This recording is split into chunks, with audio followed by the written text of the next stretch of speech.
क्या आपने ये बोतल देखी है कहीं? क्या आपको पता है ये ब्रांड कौन बनाता है? हाँ, तो वीडियो यहीं स्टॉप करें और कमेंट करें कौन सी है कंपनी। आज हम जानेंगे मैरिको के बारे में। कौन सी है कंपनी, कितनी बड़ी है और किस तरीके से कंपनी काम कर रही है। आज ये कंपनी 67,000 करोड़ की कंपनी बन चुकी है। नमस्कार, मैं जीत सिंह स्वागत करता हूं आपके चैनल ठाकुर कैपिटल में। यह वीडियो में हम डिस्कस करेंगे कंपनी के हिस्ट्री के बारे में, मैनेजमेंट के बारे में, मार्केट शेयर के बारे में, इंडस्ट्री के बारे में, फ्यूचर ग्रोथ के बारे में, कॉम्पिटिटर कौन कौन है कंपनी के बारे में। बाद में स्वॉट एनालिसिस करेंगे जिसमें कंपनी में स्ट्रेंथ, वीकनेस, अपॉर्चुनिटी और थ्रेट क्या है और हमारे व्यू क्या है कंपनी को लेके। आइए हम जानते हैं। मैरिको लिमिटेड इंडिया की एक लीडिंग कंज्यूमर गुड्स कंपनी है जो ग्लोबली काम करती है ब्यूटी एंड वेलनेस कैटेगरीज में। बात करें हम लोग, कंपनी अभी 25 देशों में काम कर रही है जहां पे इमर्जिंग मार्केट है एशिया में। और overall company hair care, skin care, edible oils, health and food, ये सब प्रोडक्ट्स पे काम करती है। बात करें हम लोग हिस्ट्री की, तो वैसे ये कंपनी की जो हिस्ट्री है बहुत पुरानी है। 1857 में कांजी मोरारजी ने स्पाइसेस का बिजनेस स्टार्ट किया और उसके बाद अगर देखें तो कंपनी के 4 बच्चे हुए जिन्होंने ये फैमिली बिजनेस को ज्वाइन किया और बिजनेस को आगे लेके गए। 1948 में अपॉर्चुनिटी आई मुंबई में, बॉम्बे ऑयल इंडस्ट्री की स्थापना हुई, स्टार्ट किया गया हुआ जिसमें copra trading, crushing and refinery of vegetables oils का बिजनेस स्टार्ट किया गया। 1971 में हर्ष मारीवाला जो कंपनी के फाउंडर और मैनेजिंग डायरेक्टर है अभी, उन्होंने एज ए ग्रेजुएट करने के बाद कंपनी ज्वाइन की एज अ फैमिली बिजनेस और उन्होंने ये बिजनेस को वो इतना आगे लेके आए। अगर बात करें हम लोग, हर्ष जी का एक सोच था कि ब्रांडेड एफएमसीजी जो प्रोडक्ट्स हैं, जो पहले कोकोनट ऑयल्स हैं और ईडेबल्स ऑयल्स हैं, वो ब्रांडेड नहीं थे। उन्होंने उनको कन्वर्ट किया एज ए ब्रांड में और ब्रांड में कन्वर्ट करने के बाद उन्होंने उसकी डिस्ट्रीब्यूशन स्टार्ट की और उनको एक अपॉर्चुनिटी दिखी उस बिजनेस में और उन्होंने आज मैरिको को इतना बड़ा कर दिया। बात करें हम लोग 1980s की, तो हर्ष जी ने डिस्कवर किया गोल्ड पैराशूट ब्लू बॉटल्स को। आप देख सकते हैं यहाँ पे, इसके पीछे एक स्टोरी है कि पहले जो दुकानदार है वो पैराशूट जितने ऑयल्स के बॉटल्स हैं वो रखते नहीं थे। क्यों? क्योंकि वो चौकोन बॉटल होते थे और चूहे उसे काट देते थे और चूहे काटने की वजह से जो ऑयल है वो स्प्रेड हो जाता था और जितने भी दुकान में जो सामान होते थे वो खराब हो जाते थे। उसकी वजह से हमेशा वो अवॉइड करते थे बॉटल्स रखना ऑयल्स की, कोकोनट ऑयल्स की। एक अपॉर्चुनिटी दिखी, वहां पे उन्होंने एक इवेंट किया, एक गोल्ड बॉटल जहां पे चूहों के दांत उसको पकड़ ना सके और उसके बाद हम लोग देखें तो एक बिजनेस स्टार्ट किया। अब बात करें हर्ष मारीवाला की, तो as a chairman and non executive director हैं जिन्होंने कंपनी आज इतने आगे लेके आए। कंपनी की बात करें तो 77% का रेवेन्यू कंपनी को इंडिया से आता है और 23% का रेवेन्यू आउटसाइड इंडिया, मतलब जो 25 देशों में कंपनी और अपने प्रोडक्ट सेल करती है वहां से आता है। और हम लोग एक बात करें किस तरीके से कंपनी के जो प्रोडक्ट्स हैं उनका रेवेन्यू, तो कोकोनट ऑयल से कंपनी को 44% का रेवेन्यू आता है, रिफाइनरी एडिबल ऑयल से 23% का, वैल्यू एडेड हेयर ऑयल से 24% का और प्रीमियम पर्सनल केयर सेगमेंट से कंपनी को 5% का रेवेन्यू आता है। हम डिटेल्स में बात करेंगे नीचे प्रोडक्ट वाइज। इंडिया का अगर बिजनेस की बात करें तो 2012 से लेकर 2020 में कंपनी 9% CAGR से बढ़ी है। वॉल्यूम की बात करें तो 8 से 10% का वॉल्यूम बढ़ा है इस 2012 से लेकर 2020 में और 13 से 15% का कंपनी का टोटल रेवेन्यू बढ़ा है। अगर हम ब्रेकअप की बात करें तो मार्केट शेयर की हम बात करें तो कोकोनट जो ऑयल का मार्केट शेयर है इंडिया में, पैराशूट का 55%, निहार का 6% और ऑयल एंड बहार का 1%।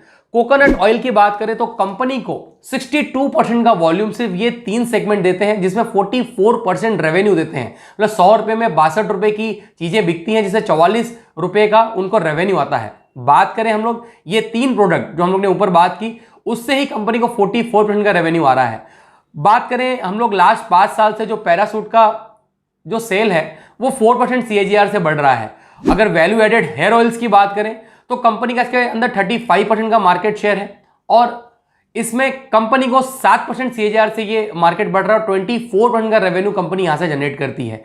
हेल्थी एंड फूड सफोला की बात करें तो सफोला का 76% का मार्केट शेयर है कंपनी का रिफाइंड एडिबल ऑयल का और 86% का मार्केट शेयर है कंपनी का ओट्स का, जिसमें से कंपनी को 20% का रेवेन्यू आता है। बात करें हम लोग प्रीमियम हेयर ऑयल्स की तो 65% का टोटल मार्केट में जो भी वॉल्यूम होता है उसका 65% अकेले मैरिको करती है, जिसमें 2% का रेवेन्यू कंपनी को आता है। मेल ग्रूमिंग्स की बात करें तो 59% का मार्केट शेयर है, जिसमें से 2% का रेवेन्यू कंपनी को यहां से आता है। हाइजीनिक जो प्रोडक्ट्स है उसमें से 1.15% का रेवेन्यू कंपनी जनरेट करती है। अगर देखें तो कंपनी का जो ज्यादा फोकस है, ज्यादा जो रेवेन्यू है कंपनी को रूरल एरिया से ज्यादा आ रहा है, जहां से कंपनी ने 26 to 31% का ग्रो किया है लास्ट 10 साल में। मैरिको की बात करें तो जो फ्रेंचाइजी बिजनेस है कंपनी ने बहुत अच्छी तरीके से डेवलप किया। अपने प्रोडक्ट 5 ऐसे प्रोडक्ट लॉन्च किए, जैसे हम लोग बात करें शांति आंवला, बाद में Saffola nutrition, Saffola tasty brand, जिसपे कंपनी 90s में कंपनी को जिसमें 75% का रेवेन्यू अकेले पैराशूट देता था, अब कंपनी ने उसको कम करके पैराशूट पे डिपेंडेंसी कम करके ओनली 40% कर चुकी है। तो हम लोग ये देख सकते हैं कंपनी ने एक डाइवर्सिफाई किया अपने प्रोडक्ट्स को और एक स्पेसिफाई प्रोडक्ट से अपने आप के रेवेन्यू को कम किया, जो एक बेहतर चीज है। ग्रोथ की बात करें तो कंपनी का जो एक मार्केटिंग स्ट्रेटेजी है, नीच मार्केटिंग मतलब एक सिंगल सेगमेंट में कंपनी काम करती है। जैसे ऑयल से ही कंपनी को एक स्पेसिफाई बहुत बढ़िया रेवेन्यू आता है और कंपनी सिर्फ उसी सेगमेंट में काम कर रही है और वहां से अच्छा कैश जनरेट कर रही है। कॉम्पिटिटर की बात करें तो HUL, Dabur India, Emami, ITC, ये सब कंपनी के कॉम्पिटिटर हैं। अब बात करें हम लोग कंपनी के स्ट्रेंथ की, तो नेट प्रॉफिट ग्रोथ दिख रही है कंपनी में क्वार्टर टू क्वार्टर बेसिस पे, काफी अच्छा बढ़िया ग्रोथ किया है कंपनी ने। कंपनी पे कर्जा बहुत कम है, ओनली 361 करोड़ का कर्जा है। अगर कंपनी की वैल्यूएशन कहें 67,000 करोड़ की, तो ये जीरो डेब्ट कंपनी हम लोग कह सकते हैं। कोर बिजनेस से कंपनी अच्छा कैश जनरेट कर रही है, अभी लास्ट 2 साल से इसमें इंप्रूवमेंट दिखा है। FIS ने अपने होल्डिंग्स को क्वार्टर बेसिस और ईयर ऑन ईयर बेसिस पे बढ़ाया है। कंपनी 52 वीक हाई पे अभी के टाइम ट्रेड कर रही है, मतलब ये एक अच्छा संकेत है। वीकनेस की बात करें तो DIS म्यूचुअल फंड ने इसमें से अपने होल्डिंग्स घटाई है। अपॉर्चुनिटी की बात करें तो ब्रोकर ने एक अच्छा टारगेट दिया है कंपनी को आगे, प्रमोटर ने अपने होल्डिंग्स में थोड़ी सी इंक्रीजमेंट की है। थ्रेट की बात करें तो स्टॉक का जो पी है वो 40 के ऊपर है, मतलब एक प्रीमियम डिमांड कर रहा है। तो यहां पे एक जो पी है काफी महंगा दिखता है इंडस्ट्री पी से। अब बात करें हम लोग फाइनेंशियल की, कंपनी के फाइनेंशियल्स कैसे हैं, आइए हम जानते हैं। हम बात करेंगे मैरिको के फाइनेंशियल्स के बारे में। पहले देखें तो कंपनी है ये 67,692 करोड़ की कंपनी है। बात करें करंट मार्केट प्राइस की तो 525 है, और अगर लाइफ टाइम हाई देखें तो 553 है, अपने लाइफ टाइम हाई की तरफ ट्रेड कर रहा है। बुक वैल्यू की बात करें तो 25.4% की बुक वैल्यू है, तो यहां से देखें तो मोर देन 20 टाइम्स अपने बुक वैल्यू से ऊपर ट्रेड कर रही है। स्टॉक का पी देखें तो 57.3 का है, और इंडस्ट्री पी की हम लोग बात करें तो इंडस्ट्री पी 39 का है, तो इंडस्ट्री पी से प्रीमियम पे ट्रेड कर रहा है। यहां पे देखें तो 351 करोड़ का कंपनी के ऊपर डेप्ट है, तो जीरो डेप्ट कंपनी हम लोग मान सकते हैं, जीरो डेप्ट है कंपनी पे। यहां पे देखो डेप्ट टू इक्विटी रेशियो फेवरेबल है कंपनी के बारे में। प्रमोटर होल्डिंग देखें तो 59.6% की, मतलब प्रमोटर लीड करते हैं यहां पे। अगर बात करें हम लोग और भी सेगमेंट की, तो यहां पे सबसे बात है कि कंपनी एक डेप्ट फ्री कंपनी है। कंपनी ने 3 साल में 36.88% का रिटर्न ऑन इक्विटी दिया है। स्टॉक जो पी है, स्टॉक का जो ट्रेडिंग है वो 20 टाइम्स के ऊपर ट्रेड कर रहा है। जो सेल्स ग्रोथ है वो पुअर है लास्ट 5 ईयर से, ऐसा दिखाते हैं यहाँ पे। डिविडेंड पे आउट देखो तो 74.28% का है। यहाँ पे कॉम्पिटिटर हम लोग देख सकते हैं, डाबर इंडिया, गोदरेज कंज्यूमर, इमामी, ज्योति लैब, बजाज कंज्यूमर, काया लिमिटेड, ये सब इसके कॉम्पिटिटर हैं। बात करें हम लोग सेल्स की, तो ये देख सकते हैं कि क्वार्टर ऑन क्वार्टर बेसिस पे किस तरीके से सेल्स ग्रोथ हमको दिखी है। यहाँ पे देखिए सितंबर 2018 को हम लोग कंपेयर करें सितंबर 2019 से, तो सेल्स ग्रोथ नेगेटिव थी। और सितंबर 2020 को करें तो 8% थी, बिकॉज ऑफ कोविड के बीच में उसमें गड़बड़ था। बाद में देखिए जून 2021 से कंपेयर करें तो लास्ट जून 2020 से देखें तो 31.17% का एक ग्रोथ रेट हमको सेल्स में दिखता है। ऑपरेटिंग प्रॉफिट मार्जिन देखें तो बढ़िया है। पहले ऑपरेटिंग प्रॉफिट मार्जिन 16 का था, अभी ये 19 का हो चुका है। मतलब कंपनी 100 रुपये कोई चीज बेचती है उसमें 19 रुपया मार्जिन रखती है। इंटरेस्ट बहुत ही कम है, यहाँ पे देखिए 8 करोड़ का इंटरेस्ट पेड कर रही है कंपनी। नेट प्रॉफिट की बात करें तो 356 करोड़ का नेट प्रॉफिट रिपोर्ट किया है कंपनी ने लास्ट जून क्वार्टर में। अब बात करते हैं हम लोग सेल्स की ईयर ऑन ईयर हम लोग देख सकते हैं 2010 में जो सेल्स था 2642 करोड़ का, वो बढ़ के 4 गुना 8,648 करोड़ हो चुका है, 8,648 करोड़। तो हम लोग ये देख सकते हैं सेल्स में शानदार जंप है, मतलब कंपनी ने अपने सेल्स को लास्ट 11 साल में 4 गुना किया है। ये काफी अच्छा ग्रोथ है। अगर ऑपरेटिंग प्रॉफिट मार्जिन की बात करें तो कंपनी के पास 20% प्रॉफिट कंपनी कम से कम जनरेट करती थी, इस साल में 19% किया है। तो कंपनी ओवरऑल अगर देखें तो पहले 14%, 12%, 12%, 16%, मगर कंपनी ने अपने प्रॉफिट मार्जिन को अच्छी तरीके से बढ़ाया है और कंपनी अभी अगर 100 रुपए का चीज बेचती है तो उसमें 20 रुपया कम से कम कमाती है, जो एक अच्छा प्रॉफिट मार्जिन है। इंटरेस्ट की बात करें तो कंपनी 34 करोड़ का इंटरेस्ट भर रही है हर साल। अगर हम लोग नेट प्रॉफिट की बात करें तो कंपनी 1172 करोड़ 1172 करोड़ का नेट प्रॉफिट रिपोर्ट किया है।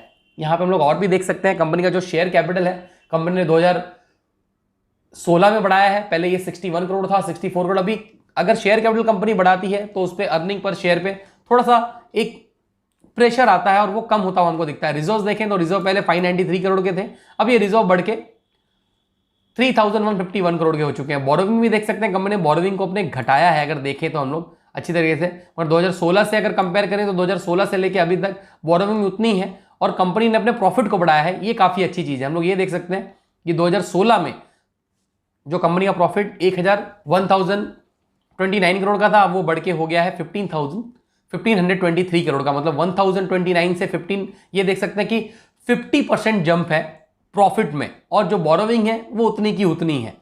अब बात करें कैश फ्लो की तो कैश फ्लो पॉजिटिव है ओवरऑल। और बात करें हम लोग डेटर डेज की तो डेटर डेज कम होते हुए हमको दिखे हैं। पहले 27 दिन में कंपनी को पैसा मिलता था, जो भी 18 दिन में मिल रहा है, ये काफी अच्छी चीज है। अब बात करें हम लोग प्रमोटर होल्डिंग की, प्रमोटर होल्डिंग हम लोग देख सकते हैं प्रमोटर होल्डिंग एक कांस्टेंट है 59.71%, और ये 59.71% से लेके 59.06% हुआ है, तो ये बहुत ज्यादा नहीं है।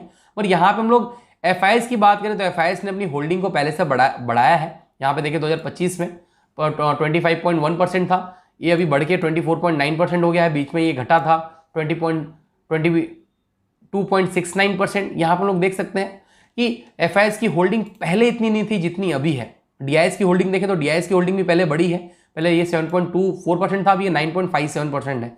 गवर्नमेंट ने एलआईसी में अपनी होल्डिंग्स में बढ़ाई हुई है, ये देख सकते हैं। और पब्लिक होल्डिंग आप देख सकते हैं किस तरीके से कम हो रही है। पब्लिक होल्डिंग बहुत ही कम पब्लिक ने इसमें होल्डिंग लेके रखी है। अगर आप हमारा व्यू पूछें तो हम जरूर मैरिको में अपना इन्वेस्टमेंट करेंगे, और टोटल अगर हमारे पास 100 रुपए हैं तो 5 रुपए हम मैरिको में इन्वेस्टमेंट करेंगे। टोटल अपने पोर्टफोलियो का ओनली 5% मैरिको में हमेशा के लिए इन्वेस्टेड रहेंगे। अगर हम आपको थोड़ा सा भी स्टॉक मार्केट के बारे में बता पा रहे हैं, समझा पा रहे हैं, तो हमारे चैनल को सब्सक्राइब करें, अपने फ्रेंड और रिलेटिव के साथ भी ये वीडियो को शेयर करें कि मैरिको के बिजनेस मॉडल को और मैरिको को अच्छी तरीके से वो भी समझ सकें और इस कंपनी में वो इन्वेस्टमेंट कर सकें। नमस्कार, धन्यवाद।